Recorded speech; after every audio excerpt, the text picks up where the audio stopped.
So guys आज का ये वीडियो बड़ा ही इंफॉर्मेटिव और इंटरेस्टिंग होने वाला है क्योंकि आज की एडवांस इंग्लिश स्ट्रक्चर डे 142 की लेसन में यहाँ पे आपको कुछ नए नए सेंटेंसेस देखने को मिलेगा। गाइज यहाँ पे जो सेंटेंसेस मैं आपको बताने वाला हूँ ये सारे सेंटेंस को कैसे इंग्लिश में ट्रांसलेट करना है आज इस वीडियो में हम लोग सीखने वाले हैं।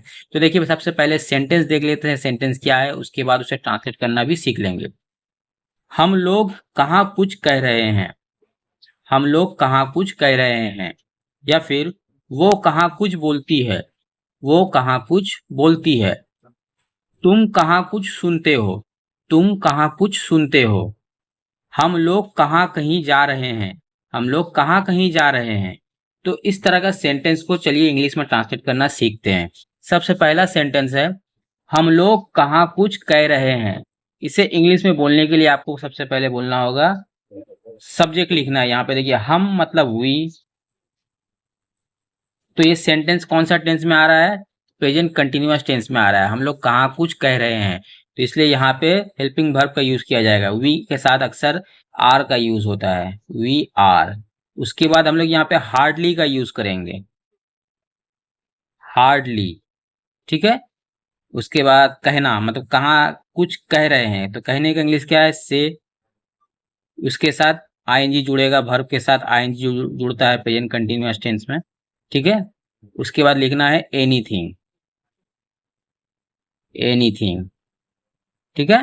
तो देखिए सेंटेंस कैसा बना, हम लोग कहाँ कुछ कह रहे हैं, we are hardly saying anything. Okay, चलिए नेक्स्ट एग्जांपल देखते हैं। वो कहाँ कुछ बोलती है, वो कहाँ कुछ बोलती है। तो यहाँ पे वो को इंग्लिश में हम लोग बोलते हैं ही, लेकिन यहाँ पे इस सेंटेंस में मेल के बारे में नहीं फीमेल के बारे में बोला जा रहा है, बोलती है। तो मतलब यहाँ पे फीमेल के बारे में बोला जा रहा है, कोई गर्ल के बारे में बोला जा रहा है, कोई लेडी के बारे में बोला जा रहा है, इसलिए यहाँ पे सी का यूज होगा, सी।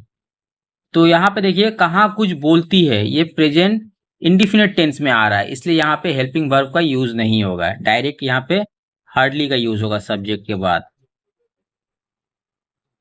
हार्डली। उसके बाद बोलने का इंग्लिश क्या है, स्पीक, स्पीक उसके साथ एस जुड़ेगा, स्पीक्स। उसके बाद एनीथिंग,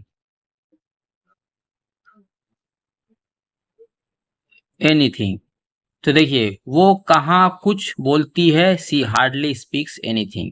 इसका मतलब हुआ वो कहाँ कुछ बोलती है, मतलब वो बहुत मुश्किल से कुछ बोलती है, ठीक है। चलिए नेक्स्ट एग्जांपल देखते हैं। तुम कहाँ कुछ सुनते हो, तुम कहाँ कुछ सुनते हो। तो यहाँ पे सबसे पहले सब्जेक्ट आएगा, तुम का इंग्लिश होगा यू। कहाँ कुछ सुनते हो मतलब ये प्रेजेंट इंडिफिनिट टेंस में आ रहा है, इसलिए यहाँ पे वर्ब का आई मीन हेल्पिंग वर्ब का यूज यहाँ पे नहीं होगा, इसलिए यहाँ पे यू के बाद डायरेक्ट हार्डली का यूज होगा, हार्डली। उसके बाद सुनना का इंग्लिश क्या है, लिसन,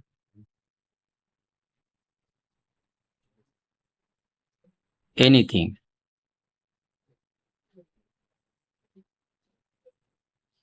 तुम कहाँ कुछ सुनते हो, यू हार्डली लिसन एनीथिंग, मतलब ये बहुत मुश्किल से कुछ सुनता है, मतलब इसका मतलब ये होगा कि वो सुनता नहीं, नहीं के बराबर ही सुनता है।